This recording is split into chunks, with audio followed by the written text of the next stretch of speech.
Okay, hello Kaz Hawkins. Hello. Thanks for answering our questions just after the sound check and despite the heat.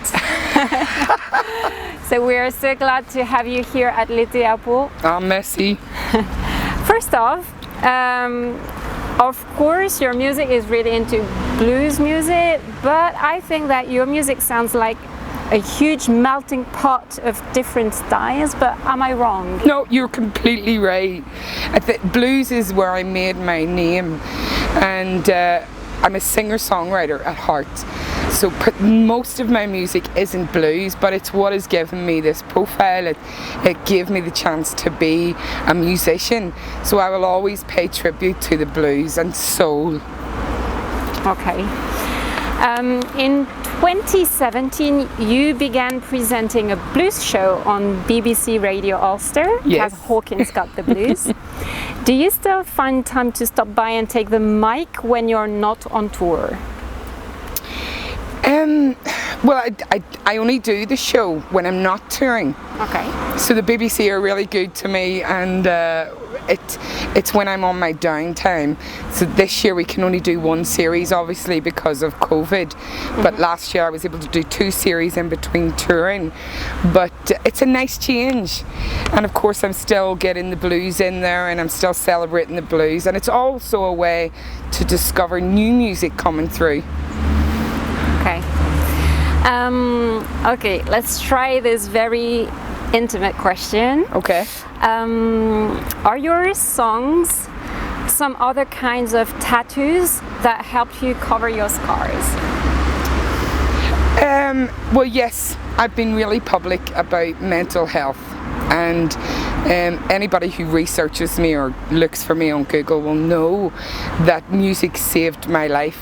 Mm-hmm. And when I was very young and I was abused by a family member, I self-harmed, and that's why I covered my arms in tattoos. Okay. And I think artists like me should use our most personal stories to highlight awareness for mental health. And you know, the world is crazy at the best of times, but if you have a mental health disease or an illness, things are a lot harder.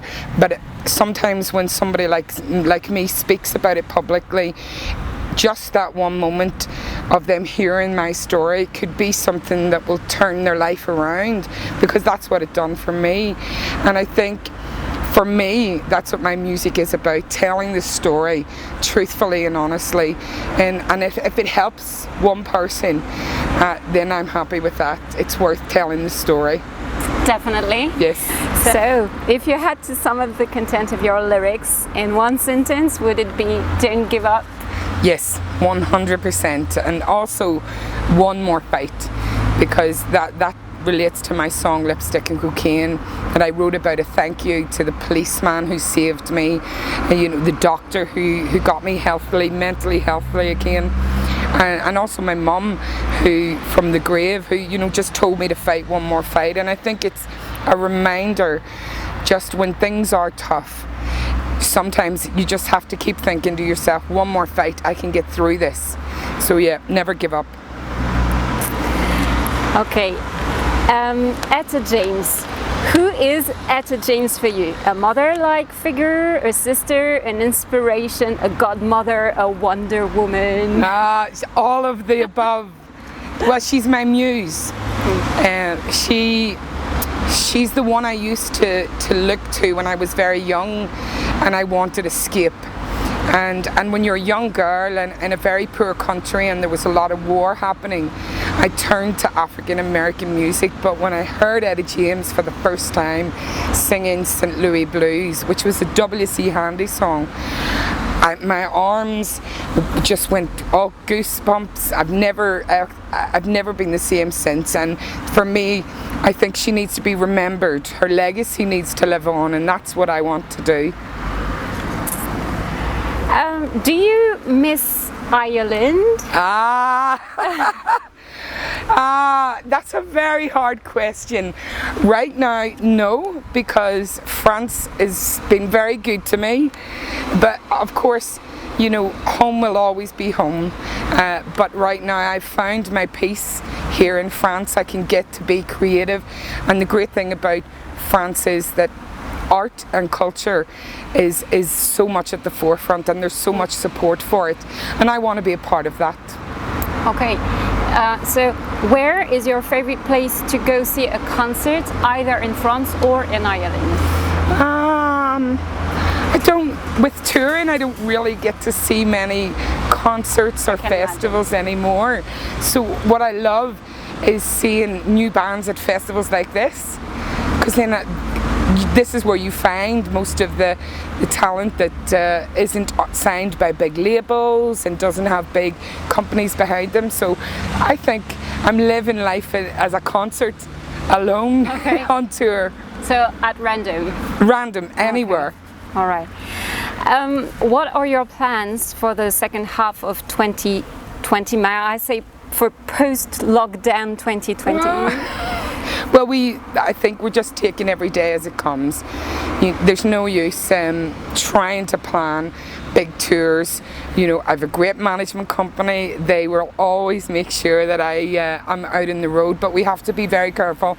I have a band to look after, and there's a lot of musicians out of work all over the world. So I'm very lucky that we're here performing when so many musicians aren't. But I think just slowly, be patient.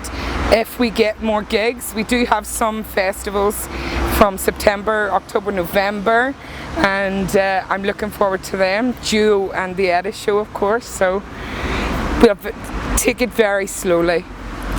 Okay, my last question is, what's your craziest dream? My craziest dream? Wow. Tough question. I don't think anybody's ever asked me that. My craziest dream. Well, I had a dream once that I wrote a song about Hallelujah Happy People, that I lived and I sang on the Mississippi Steamboat in Memphis, the Queen, and I was part of the, you know, the gamblers, and that's what I sung about, Hallelujah Happy People. So that was the craziest dream I've ever had. This is a good dream. It is a good dream. I got a song out of it. Okay, and to finish, if you could do us a favor by singing a small bit of your song. Okay. Well, Hallelujah Happy People, then we were just talking about it. Perfect occasion. All right. No clapping, actually, with this. Take me down where the happy people go. Show me how they shuffle and move.